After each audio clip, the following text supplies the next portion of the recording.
Great.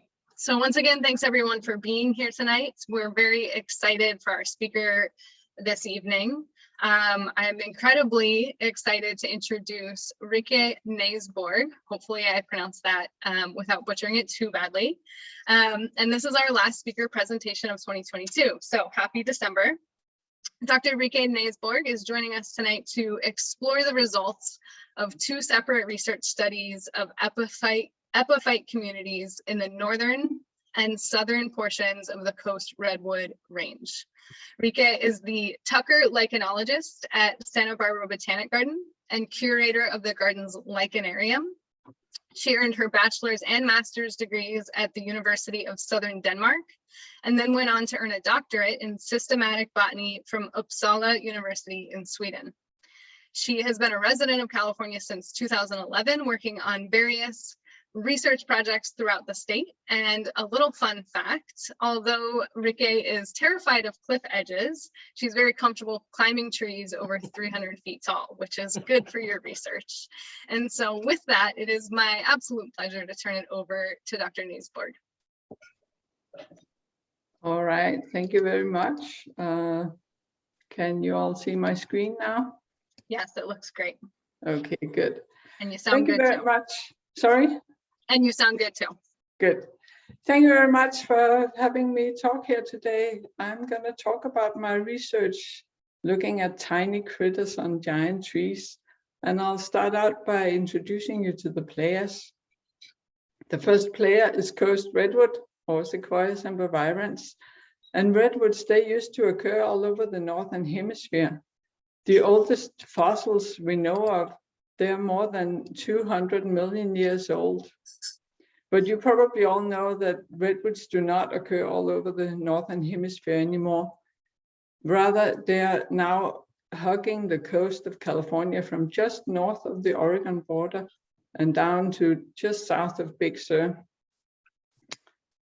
Before white people came along, it's estimated that there were 2 million acres that were covered in old growth redwoods, but then we started cutting down the trees, and now there's only about 5% left of all those old growth forests.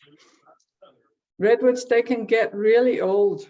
The oldest trees we know of are over 2,000 years old, and they also get very big, up to 25 feet in diameter.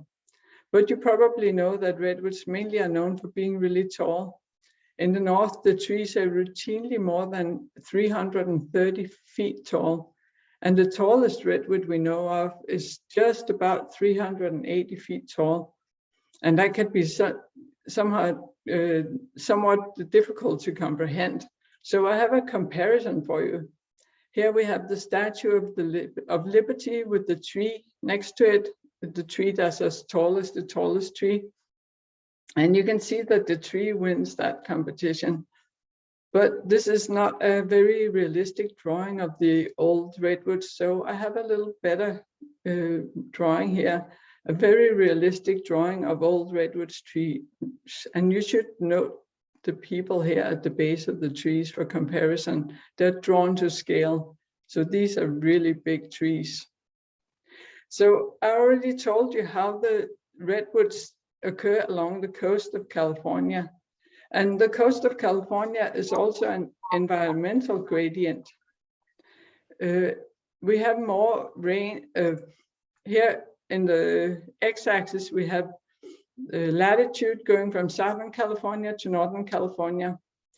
And the y-axis in blue, we have the number of annual rainy days. And above that in gray, the number of annual fog hours. And you can see that we get both more rain and more fog in the north than we do in the south. Redwoods, they occur in this part of the state. And in general, the trees in the northern part of the state, they are bigger and taller and more complex. So they have more big branches and extra trunks and so on. But that's not completely consistent. You will find complex big trees in the south and really simple trees in the north. But more or less, we find more bigger and taller trees in the north. The second player today is epiphytes, and epi means on and phyte means plant. So an epiphyte is simply something that grows on a plant. And it's very important to realize that they do that without harming the plant. They're not like mistletoes or certain fungi. They just use the plant as a surface to grow on.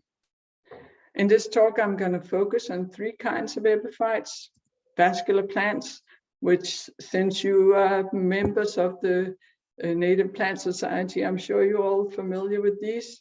They're plants that have a system for transporting water inside them. Bryophytes consist of mosses, liverworts, and hornworts, and they do not have a system for transporting water. And that means that they're very small in comparison, because they can only absorb water through the leaves. The third player, or the third kind of epiphyte I'm going to talk about, are lichens. And since I'm a lichenologist, that's what I'm most interested in. Lichens, they consist of a symbiosis between one or more fungi, green algae or cyanobacteria, and sometimes both green algae and some cyanobacteria. And there are probably more partners like yeast and bacteria and other things that we don't know enough about yet. They're really complex little ecosystems rather than one organism. But I'm not going to go too much into that today. You're probably very familiar with vascular epiphytes from the tropical rainforest with lots of bromeliads and orchids.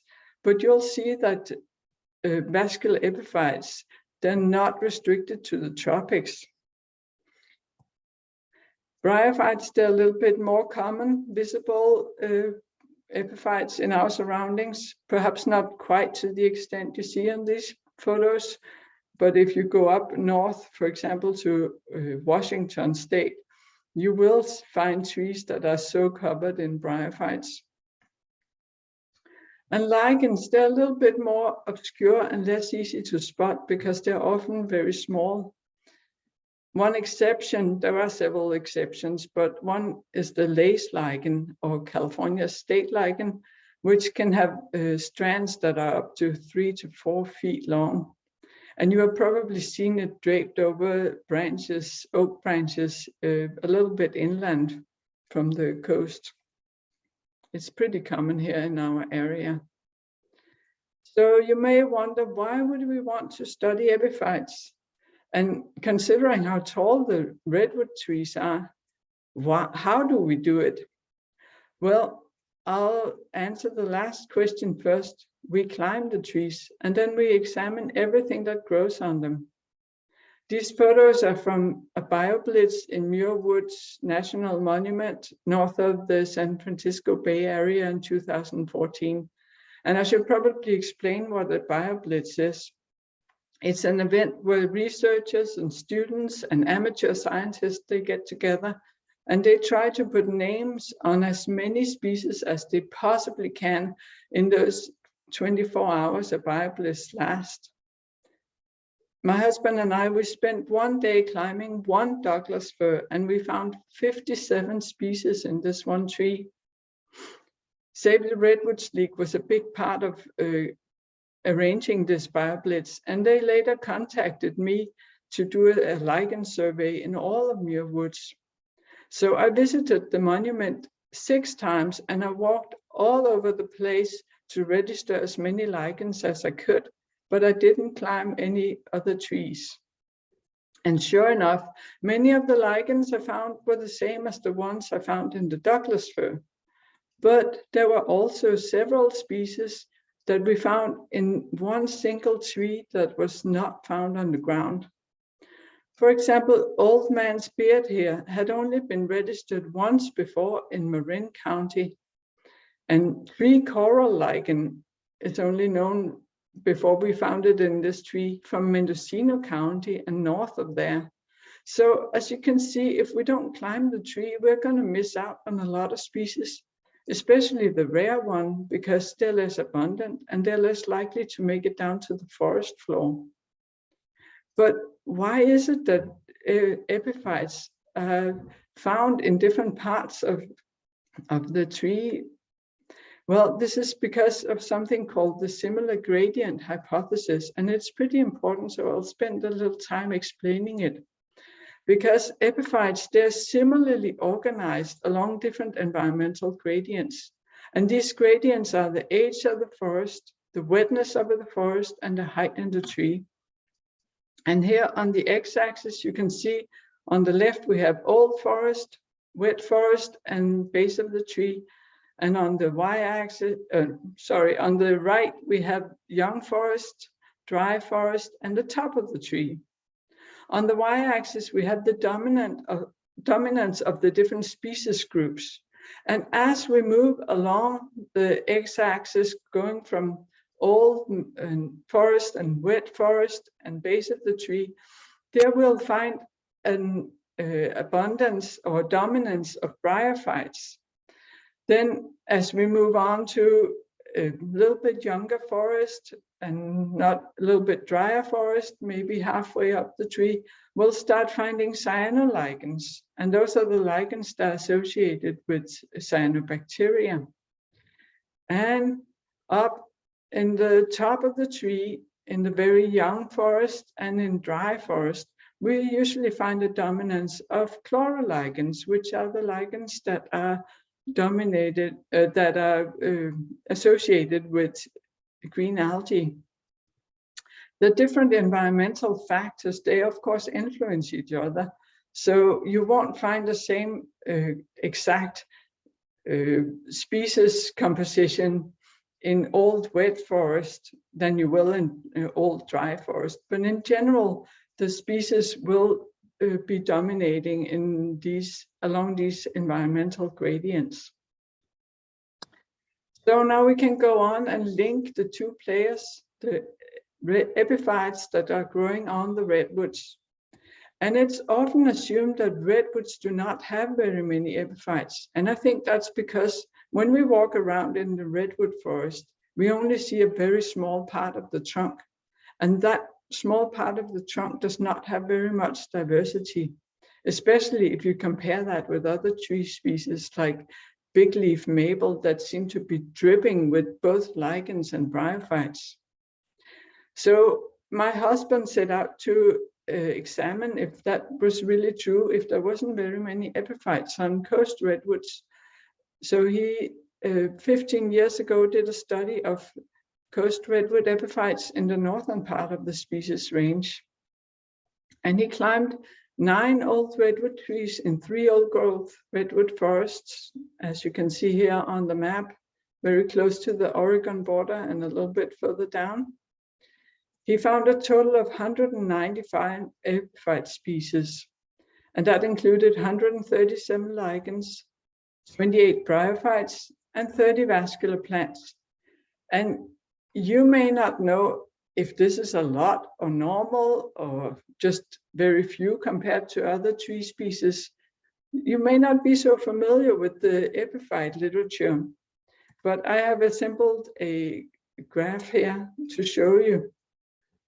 Here on the x-axis, we have the number of registered species, and on the y-axis, we have 4 different studies that looked at different tree species. On the top, a Sitka spruce study, and then 2 different Douglas fir studies. And at the bottom, we have my husband's study of coast redwood. These different studies, they used slightly different methods to look at the epiphytes. So it makes it a little bit difficult to compare them, but at least we can see some trends. We can see that the macroepiphytes, and I should say that the macroepiphytes are just what you can see easily with your naked eye. The number of macroepiphytes are pretty similar in those 4 studies. But if we then include the microepiphytes, the epiphyte species richness in coast redwood, it blows the other tree species away. My husband didn't only look at what was growing up in the trees, he did a survey of all the lichens and bryophytes and vascular plants that was found underneath each of the trees. Here on the x-axis, we have the different species groups. On the y-axis, we have proportion of the different, how many were found in the trees in gray and on the ground in white. And you can see that we actually miss quite a big proportion of the total number of species if we only look at the ground. And that's especially true for the lichens, where we found 95% of the lichens up in the tree and only 33% on the ground. The opposite is of course true for the plants, because most of you will probably know that you find more vascular plants on the ground than up in the tree. So the researchers, they were really interested in how the architectural complexity of a tree influenced epiphyte communities. So they identified some architectural components they thought were important for epiphytes. For example, the size of the tree, the height of the tree, how much area did the main trunk have, and how many extra trunks were there on the tree, how many big branches were there, and how much exposed wood. And one of the main conclusions was that simple trees had very low species richness, whereas complex trees had much higher species richness. And they thought that was because there were more available different kinds of substrates on the more complex trees. And let's take a look at these different kinds of substrates. We have the relatively stable bark on the trunk. The bark on the branches is more unstable, but there are still species that grow on the branches. The small twigs are very stable and they have a lot of diversity on them.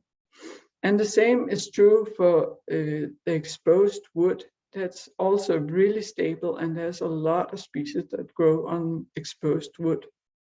But there are also species that are specializing in burnt wood. And then, of course, there are rot pockets where you find a lot of vascular epiphytes. And there's also things like live and dead foliage that some species also grow on. And in addition to that, we have vascular epiphytes. Here you can see there's a little bonsai western hemlock growing on the redwood. And this bonsai hemlock has its own epiphyte community growing on it. So that really adds to how much diversity we find in these trees. So I've already shown you that there's a vast diversity in these trees. But this study also revealed things we didn't know already. These three species you see here, they usually grow on the ground, on decaying wood or on humus, but they were found up in the tree. These trees had some chunks of old decaying wood sitting up in the tree, and that provided substrate for these species to grow. Nobody had looked for these species up in the trees before, so we didn't know that they could grow up there, but they can. The study also found a species that's new to science, this little pin lichen called redwood stubble. It's got really cute spiral ornamented spores, as you can see here on the bottom. So now we know a little bit about the northern part. What about the south? And that's where my study comes in, because I looked at redwood epiphytes in the southern part of the redwood range. And based on the previous study, I had a couple of hypotheses I wanted to test. First, I had a heterogeneity or dissimilarity hypothesis. I wanted to test if the architectural complexity of the tree influenced the epiphyte community. So here on the x-axis, we have habitat heterogeneity going from low, meaning really simple trees, to high, meaning really complex trees.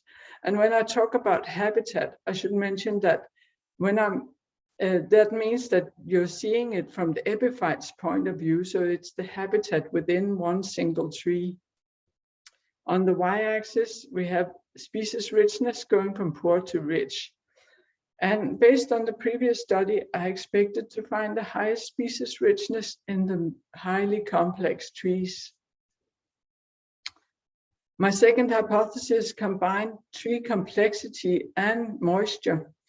Here on the x-axis, we have latitude going from southern part of the range to the northern part of the range. And again, we have species richness on the y-axis. I already told you that there were more complex trees in the north, and according to my previous hypothesis, that should give me higher species richness. But I also showed you earlier that there's more available moisture in the north, both from rain and from fog.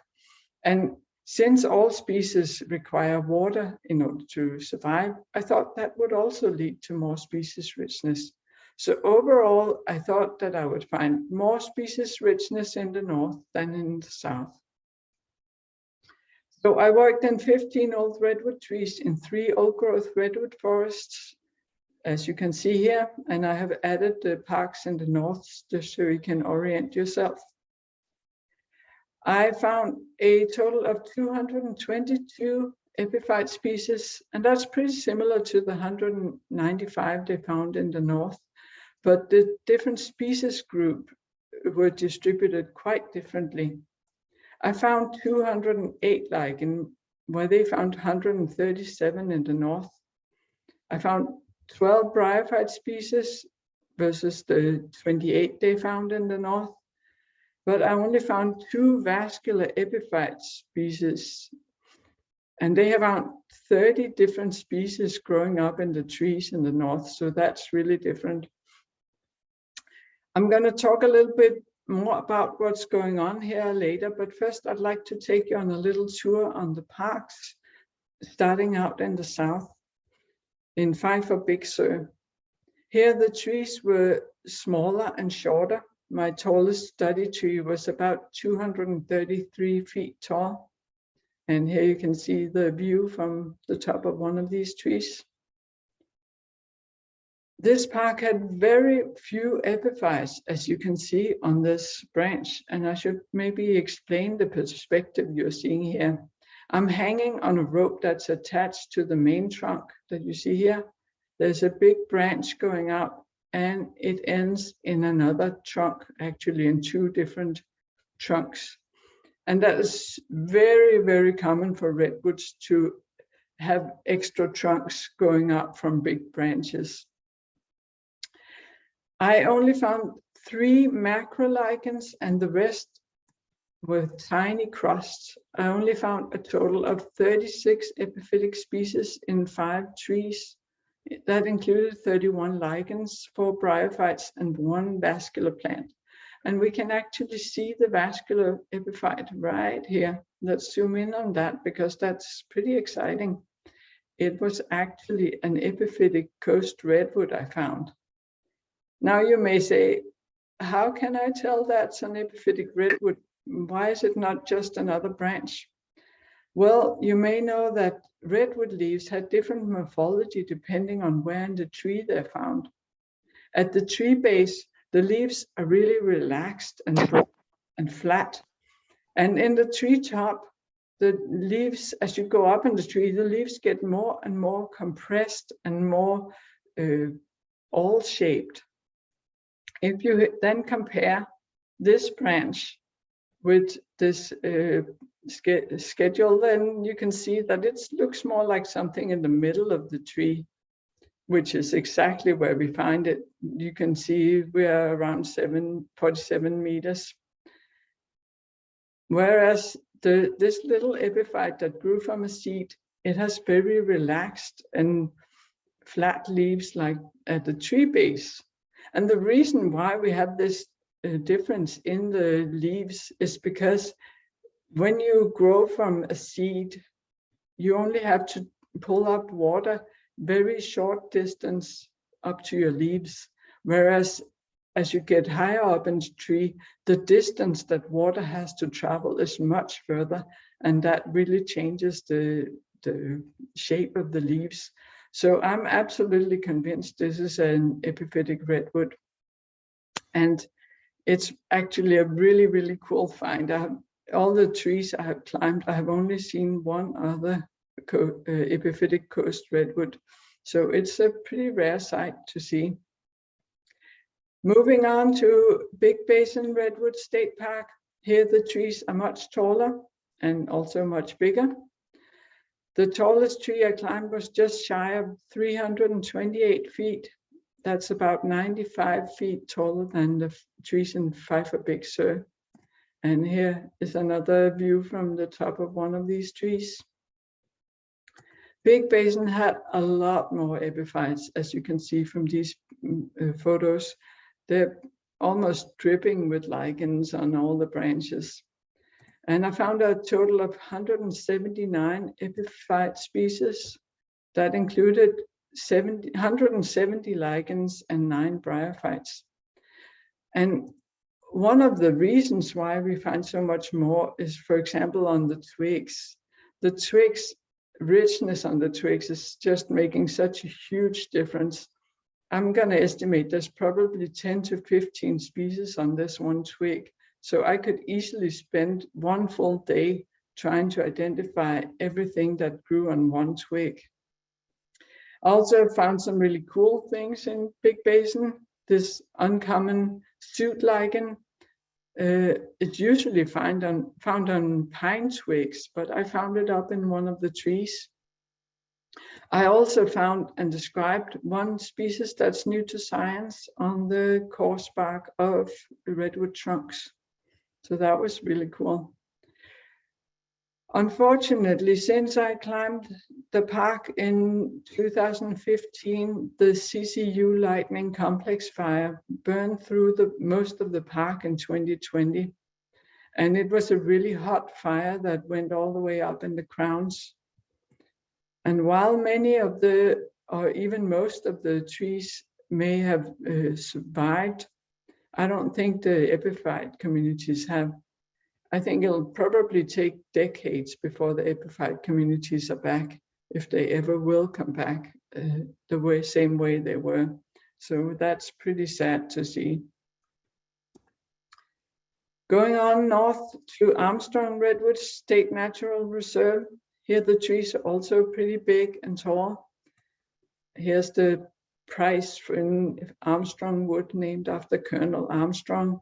I did not climb this tree, but the tallest tree I climbed in Armstrong was 302 feet tall, and here's the view from that tree. There were also a lot of epiphyte diversity in Armstrong, as you can see here. I found a total of 164 epiphyte species, including 153 lichens, 10 bryophytes, and 1 vascular plant. And I had some really cool finds in Armstrong as well. There was quite a lot of old man's beard. This lichen you see draping here. It's a rare red-listed species, but it becomes more abundant as you go north. And being so close to Christmas, I should tell you that a lot of people think that this lichen actually was the inspiration for Christmas tinsel. I also found a new species of pin lichen, this little thing with yellow dusting on the side of the pinhead. And I have described this new species as well. I also told you that I found 1 vascular epiphyte, and that happened to be an epiphytic poison oak that had germinated from a seed from a rot pocket at 226 feet up in the tree. So now we can go on and combine the data from the north and the south and test my hypotheses. By combining the data, we broaden the habitat variation, and that gives me more leverage to understand how the epiphytes are distributed. So first, we'll have a look at the heterogeneity hypothesis.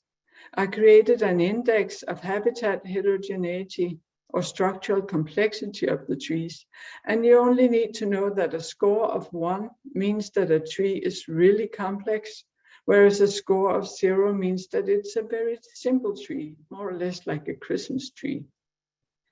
On the x-axis, we have species richness, And you can see that the total species richness doesn't seem to depend on habitat heterogeneity.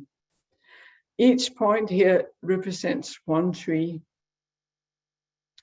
If we then add the lichens, and I'd like to remove the outliers from one park that I'll talk more about later, I find a weak but significant decrease in lichen richness with increasing habitat heterogeneity. So that means that I found more lichens in simpler trees, and that's contrary to my hypothesis. If we then add the bryophytes and vascular plants, and I should mention that the y-axis here is magnified because there were a lot fewer bryophytes and vascular plants than lichens, I find a significant increase in species richness going from simple to more complex trees. And that's consistent with my hypothesis. Moving on to my moisture hypothesis. On the top graph, the x-axis shows the number of annual rainy days, of which you know that the majority comes in the winter. On the bottom, we have the number of average fog hours per day going from June through September, which is the dry season. And again, the y-axis are the species richness. And since the individual trees in one park, they experience more or less the same environmental conditions, each point represents one park. So here on the top, we're going from south to north, but on the lower graph, Big Basin actually got more fog than Armstrong. So those two have swapped places here. We found a significant increase in bryophyte and vascular plant species richness going from dry to wet areas, no matter whether we look at the number of rainy days or the number of fog hours per day. And that's consistent with my hypothesis. But we have a slightly different picture when we look at the total species richness and the lichens. If we remove the outlier park again, that results in a weak but significant decrease in richness going from dry to wet areas when we look at rain days, but not when we look at the fog hours. And that's contrary to my hypothesis. So what is going on here? Why is this happening? Why is it not following my hypothesis? Well, you may remember that I talked about the similar gradient hypothesis, how the epiphytes are similarly organized along environmental gradients. I also showed you that there's more rain and fog in the north. Well, here I have the approximate proportion of the epiphytic species groups in both north and south. And I've color-coded the different species groups. So lichens are blue, bryophytes are yellow, and vascular epiphytes are green. And you can see that the proportion of lichens is much greater in the south, whereas there's a much higher proportion of both bryophytes and vascular plants in the north. And what I think is going on is that the vascular plants and the bryophytes, they thrive with more moisture and they tend to outcompete the lichens, whereas the drier conditions in the south constrain the vascular plants and the bryophytes, and that opens up available habitat for the lichens.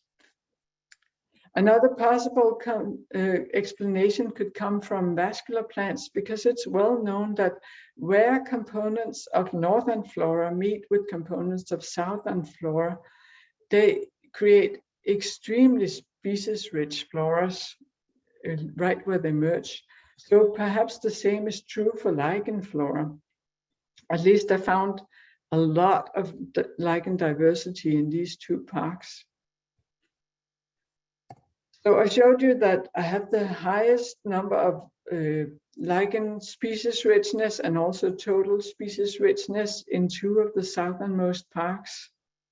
But let's talk a little bit about the third southern park, Pfeiffer Big Sur, where I have such low species richness. When I did my study, I was trying to capture well-developed epiphyte communities.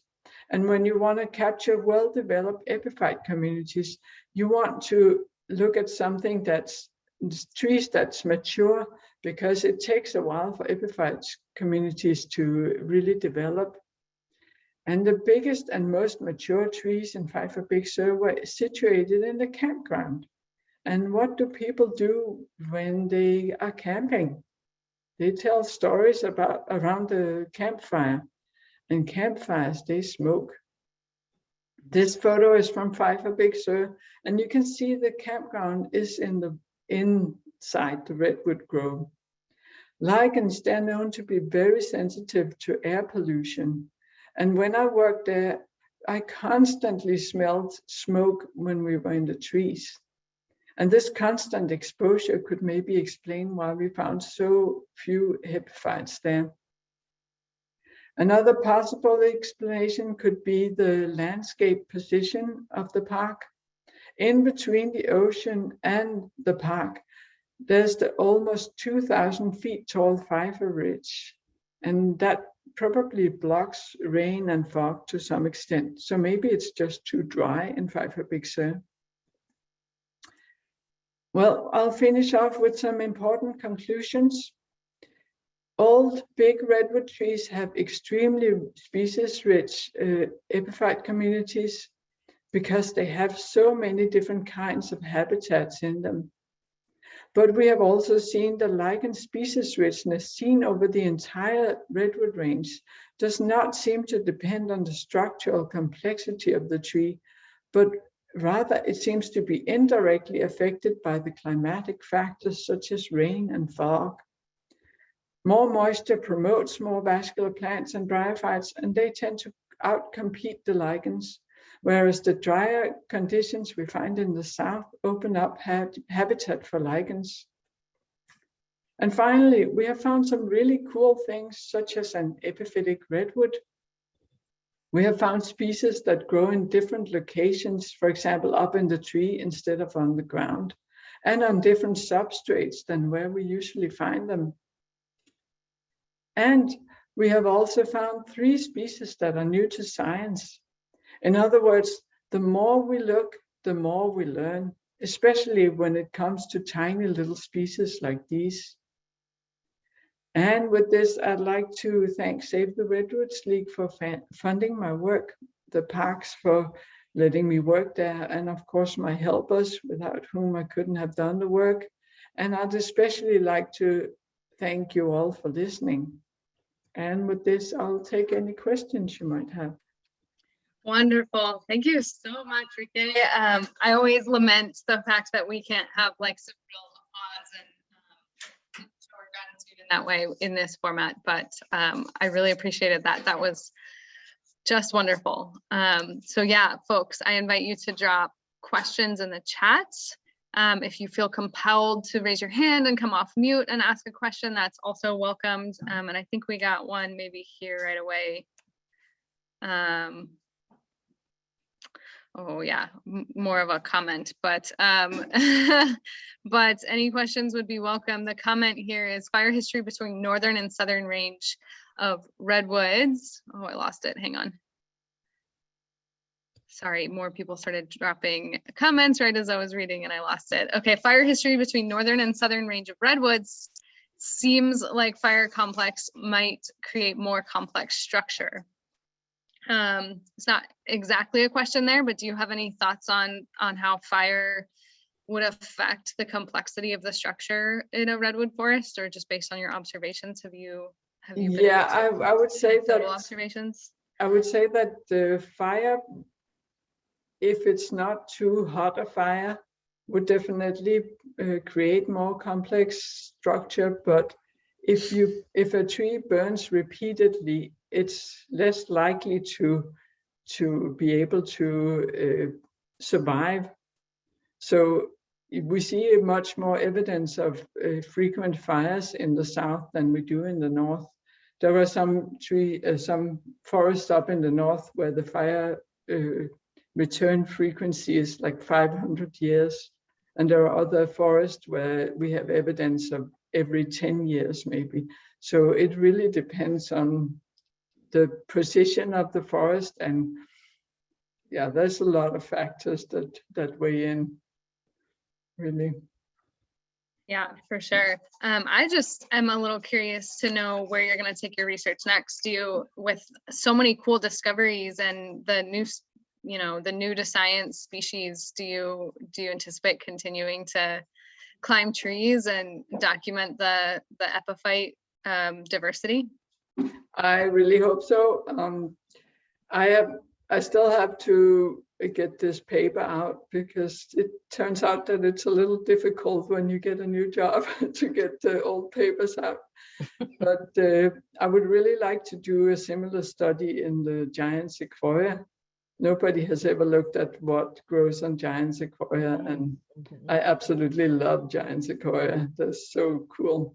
So that would be really fun to do. That would be really fun. And you read my mind there. I was wondering if you had had interest in looking at those more inland big tree forests. So absolutely, yeah. I would love to cool. do that. The main thing with doing this kind of study is that it really takes a long time. You don't just go and collect data. It takes a long time to collect information from a full tree. It's not just something you do in 5 minutes. It takes several days up to a week or something. So yeah. Yeah, for sure. Very time consuming form of data collection. Another great question here in the chat. Are you able to ID the bryophytes while you are hanging in the tree? Or do you take samples back to the lab for identification? As for the bryophytes, I'm not a biologist, so I had to collect a lot of them in order to identify them. But some of the lichens I could definitely identify in the field. Definitely not all of them, but some of them I could. But I have collected vouchers of everything I found, and they are actually on in UC Berkeley's herbarium. Very cool. I'm gonna leave a little moment of silence here for any other questions. It was such a wonderful presentation that maybe it was so clear people don't have too many questions. Some of your photographs were, it put me in a daze to see some of those beautiful redwoods in the fog and everything. So compliments to you on the photographs. Thank you. Yeah. Yeah. Hi, this is Go ahead, Bill. Bill Waycott. Can you hear me? Okay. Yeah. I wanted to mention that about 5 years ago, Rikke hosted our chapter at the Santa Barbara Botanic Garden, conducting a lichen field trip and workshop. And we were able to study several species of lichen with the dissecting scopes. And it was very, very enlightening to all of us. And I'd like to recommend that we have another one, perhaps going forward here in the next year or so, or two. To my amazement, looking at lichen under magnification, it's like so much life and so much diversity going on just in a square centimeter that all of you should take your hand lenses and have a look at lichen. It's truly, truly amazing. But Rikke, I hope we can visit you again sometime soon. Yeah, absolutely. Yeah, I missed that one. That would be really wonderful. Yeah, I had actually just started my job when you guys came, so that was kind of like a little terrifying. But I'm much more settled now, so it would be a lot easier. That's great. We did have another question pop up here. In addition to, I think it's always worth noting, lots of, if you're not able to see the chat, just lots of thanks and compliments for such a wonderful presentation. But another question here, are there studies of the species richness of endemic epiphytes on sequoias found only on those trees compared to associated species like Doug fir, big leaf maple that grow in the same stand? Yes and no. There's no clear answer because, as you might be able to imagine, people have not climbed all the other trees that are in redwood stands. So far, we think that actually all 3 of the new species we have found, that they are endemic to coast redwood, but we don't know that for sure yet until we have looked at a lot of other species. But apart from that, I don't think anybody has really looked at whether there are more endemic species to coast redwood. Yeah, that'd be a tricky one. Like you said, it's very time consuming to collect this data, and it seems like truly being able to say a particular epiphyte, whether it's a lichen or a bryophyte or something else, is endemic to a particular host plant would require quite a lot of data collection. So. Yes, absolutely. Yeah, good question though. Yeah, I'm not seeing any others. Anybody else want to chime in with questions before we let our expert go for the evening? Did you always like to climb trees? Actually, no, not until I met my husband. Ah. There you go. He got me into a tree first time. Yeah. What's it like being married to someone in the same general realm of study? It's very cool because we can do our work together. Yeah, that's great. That's great. Yeah, that's wonderful. Yeah. Well, thank you so much. Yes. Thank you so much. There's one note here from Sharon Lovejoy to make sure that everybody who enjoyed this presentation, you know about a wonderful article in, I guess this is a publication from SBBG Ironwood. I think it's their newsletter. Okay, Yes, so in the Santa Barbara Botanic Garden newsletter called Ironwood, there's an article that everyone should check out. Is that Sharon? Maybe you can let us know that if this is this the current newsletter? It's the biannual magazine. Magazine. The Botanic Garden has. Okay. There's actually an article about me in that. Okay, and it looks like yes, great. the most recent edition Sharon confirmed. So yes, the most recent one. Wonderful. I'm definitely going to check that out.